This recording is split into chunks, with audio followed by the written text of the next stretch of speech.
तो आज मैं आपको एक अनोखी रहस्यमय कहानी सुनाऊंगा। अगर आप चैनल पर नए हैं तो अभी सब्सक्राइब कर ले, क्योंकि यह मेरा दूसरा नया चैनल है।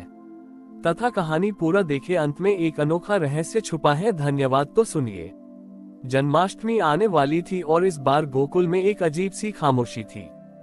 गांव के लोग अब कान्हा को केवल एक नटखट बालक नहीं बल्कि एक शक्तिशाली देव मानने लगे थे। उनके मन में भक्ति तो थी, पर वह निश्चल प्रेम और चुलबुली शरारतें अब कहीं खो गई थी। कान्हा अब सबके लिए सिर्फ भगवान बन गए थे। बच्चे भी अब कान्हा के साथ खेलने से पहले 10 बार सोचते थे, कहीं वे भगवान को नाराज न कर दे। गोपियां माखन चुराने के लिए कान्हा को नहीं बुलाती थीं, बल्कि उनके लिए प्रसाद बनाती थीं। नंद बाबा और यशोदा मैया भी अब कान्हा को लाड़ प्यार से ज्यादा सम्मान देते थे। ये सब देखकर कान्हा उदास रहने लगे। उन्हें अपनी पुरानी शरारती जिंदगी की याद आती थी, जहां वे सबके लिए सिर्फ उनके प्यारे कान्हा थे। जन्माष्टमी से ठीक एक रात पहले नंदगांव के सभी बच्चे अपने अपने घरों में सो रहे थे। तभी एक हल्की सी मधुर बांसुरी की धुन सुनाई दी। ये धुन इतनी प्यारी थी कि सारे बच्चे नींद में भी मुस्कुराने लगे। ये धुन कान्हा की थी, लेकिन वह इस बार किसी खास खेल के लिए नहीं, बल्कि एक पुकार के लिए बजा रहे थे। अगली सुबह जब बच्चे उठे तो उन्होंने देखा कि उनके घर का हर दरवाजा और खिड़की खुद ब खुद खुल गई थी। वे बाहर निकले और उन्होंने देखा कि सारे गांव में हर जगह माखन और मिश्री के ढेर लगे हुए हैं। तभी कान्हा उनके पास आए और बोले, यह माखन मेरा नहीं है। यह माखन तो उन गोपियों का है जिन्होंने अपनी रसोई की खिड़की खुली छोड़ दी थी, ये सोचकर कि शायद उनका कान्हा माखन चुराने आ जाए। कान्हा ने बच्चों के साथ मिलकर सारे माखन और मिश्री को एक दूसरे के मुंह में खिलाया। गांव के लोग जब ये सब देखकर बाहर आए तो उन्होंने देखा कि कान्हा उनके बच्चों के साथ जोर जोर से हंस रहे हैं। ये वही पुरानी चुलबुली हंसी थी जिसकी उन्हें बहुत याद आ रही थी। ये देखकर यशोदा मैया की आंखों में आंसू आ गए। उन्होंने समझ लिया कि कान्हा को केवल भक्ति नहीं, बल्कि उनका निश्चल प्रेम और पुरानी शरारतें वापस चाहिए। उस दिन की जन्माष्टमी पर कोई बड़ा आयोजन नहीं हुआ। गोकुल के लोगों ने मिलकर वही खेल खेले जो वे बचपन में कान्हा के साथ खेलते थे।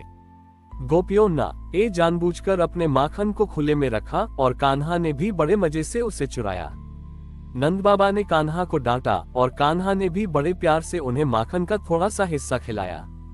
उस दिन गोकुल को यह एहसास हुआ कि कान्हा को सिर्फ भगवान मानना काफी नहीं है। वे तो अपने भक्तों के साथ एक रिश्ता चाहते हैं जिसमें डर नहीं, बल्कि प्रेम और अपनापन हो। और यही सच्ची जन्माष्टमी थी, जहां भगवान और भक्त के बीच की दूरी खत्म हो गई थी। गोकुल में फिर से वही हंसी और चुलबुलापन लौट आया था और कान्हा बहुत खुश थे। लेकिन गांव के कुछ बड़े बुजुर्गों को अभी भी यह सब अजीब लग रहा था। उनके मन में यह विचार था कि भगवान का सम्मान करना और उनसे डरना ही सच्ची भक्ति है। इन बड़े बुजुर्गों में सबसे खास थे गांव के धर्मगुरु। वे कान्हा के बचपन से ही उन्हें एक साधारण बालक के रूप में नहीं देख पाते थे। उनका मानना था कि कान्हा को सिर्फ पूजा पाठ और नियमों से ही प्रसन्न किया जा सकता है। एक दिन धर्मगुरु ने गांव वालों को इकट्ठा किया और कहा, ये सब क्या हो रहा है? हम भगवान के साथ ऐसे खेल कूद नहीं कर सकते। इससे हमारे गांव पर संकट आ सकता है। धर्मगुरु की बात सुनकर कुछ लोग फिर से डर गए। उनके मन में फिर से वही पुराना संशय और डर पैदा हो गया। वे कान्हा से दूर रहने लगे और पूजा पाठ में ज्यादा ध्यान देने लगे। ये देखकर कान्हा फिर से उदास हो गए। उन्होंने देखा कि गांव फिर से 2 हिस्सों में बंट रहा था। एक तरफ वे लोग थे जो प्रेम से उनका स्वागत करते थे और दूसरी तरफ वे लोग थे जो डर और नियमों से बंधे थे। जन्माष्टमी से ठीक एक दिन पहले कान्हा ने एक नई योजना बनाई। वह आधी रात को जब सभी सो रहे थे, धर्मगुरु के घर गए। उन्होंने धर्मगुरु की पूजा की थाली से एक दीपक लिया और उसे अपने हाथ में लेकर गांव के बीचों बीच आ गए। कान्हा ने अपनी बांसुरी उठाई और एक ऐसी धुन बजाई जो बहुत धीमी और शांत थी। उस धुन में कोई शरारत नहीं थी, बल्कि सिर्फ प्रेम और शांति थी। ये धुन सुनकर धर्मगुरु को एक सपना आया। सपने में उन्होंने देखा कि वे एक अंधेरी गुफा में हैं और उन्हें रास्ता नहीं मिल रहा है। तभी दूर से एक छोटा सा दीपक दिखाई दिया। वे उस दीपक की ओर बढ़े और जैसे जैसे वे आगे बढ़े, गुफा में रोशनी फैलती गई।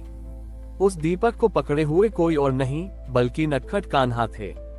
कान्हा ने धर्मगुरु से कहा, तुमने मेरे लिए बड़े बड़े दीपक जलाए, लेकिन ये छोटा सा दीपक मेरा सबसे प्रिय है, क्योंकि इसमें तुम्हारी भक्ति का तेल नहीं बल्कि मेरे लिए तुम्हारा प्रेम है। जब धर्मगुरु की नींद खुली तो उन्होंने देखा कि कान्हा उनके घर की देहरी पर बैठे मुस्कुरा रहे थे। उनके हाथों में वही छोटा सा दीपक था जो उन्होंने सपने में देखा था। धर्मगुरु समझ गए कि कान्हा को दिखावे की भक्ति नहीं बल्कि सच्चे दिल का प्रेम चाहिए।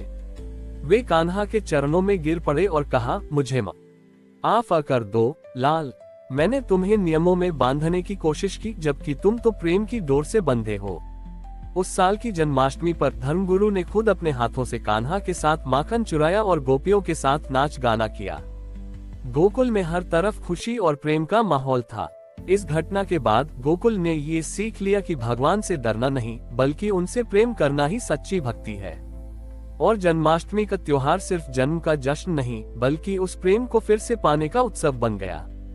धर्मगुरु के हृदय परिवर्तन के बाद गोकुल में फिर से प्रेम और विश्वास की एक नई लहर दौड़ गई।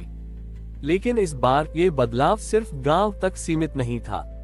पूरे ब्रज मंडल में ये खबर फैल गई कि कान्हा को नियमों और दिखावे की पूजा से ज्यादा अपने भक्तों का निश्चल प्रेम पसंद है। ये बात मथुरा तक जा पहुंची जहां कंस का शासन था। कंस को ये सुनकर बहुत गुस्सा आया।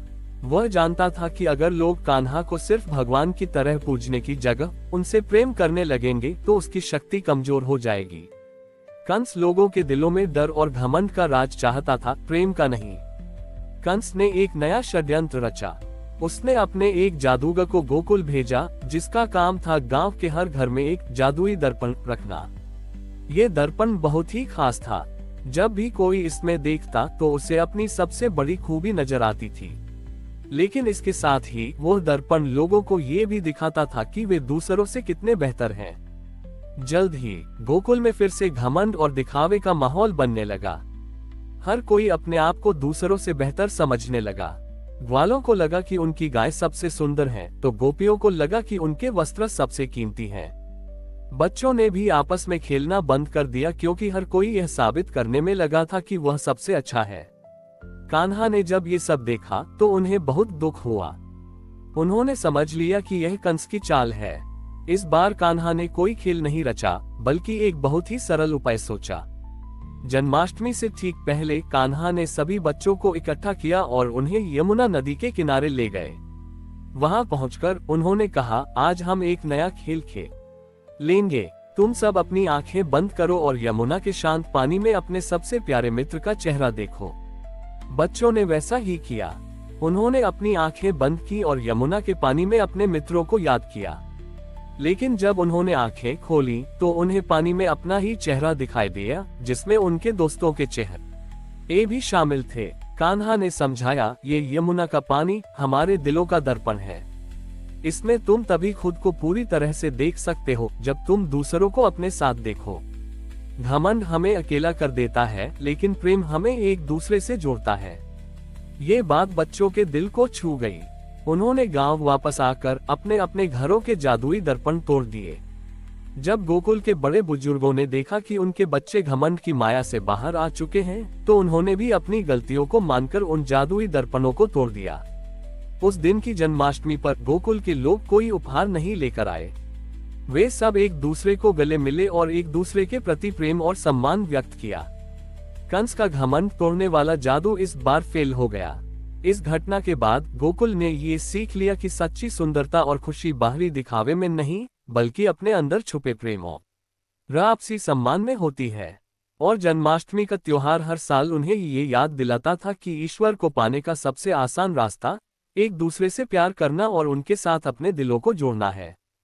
हमारी और भी आध्यात्मिक एवं अनोखी कहानियां देखने के लिए हमारे चैनल पर जाएं तथा धार्मिक एवं पौराणिक अनोखी कहानियां हमारे चैनल पर है। कृपया जाके देखें तथा हमारे चैनल को सब्सक्राइब करके रखें और वीडियो लाइक जरूर करें। धन्यवाद।